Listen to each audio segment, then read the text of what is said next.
Cut.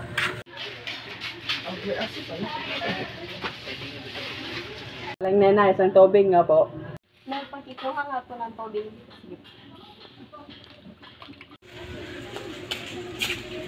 May sugat ka. Nabangga po kasi ako. Dapat pumunta ka sa doktor dahil may karapatan ka sa sick days benefit mo. Wala akong pake sa ganyan, baka matanggal ako. Huwag kang matakot dahil ganyan talaga ang trabaho. Kung hindi ka lalaban, mawawala ka ng lakas.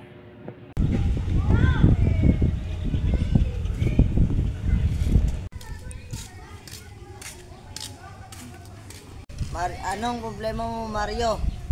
Yung customer mo, kanina pa nagre-reklamo.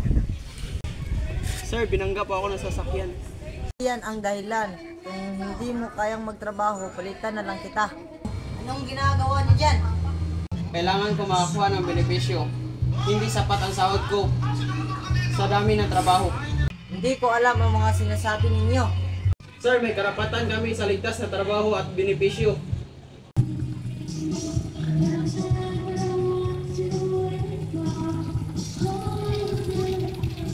Mario, may bago nga pamalita. Wala pa rin tayong hazard pay. Kahapon sinasabihan ako ng boss ko na mabawasan niya ang sweldo ko dahil sa mabagal ako. Dapat sumama ka na sa amin, Mario. Reklamo na kami sa HR. Natatakot ako baka tanggalin ako sa trabaho. Kung hindi ka sasama, baka magpatuloy kang ganyan.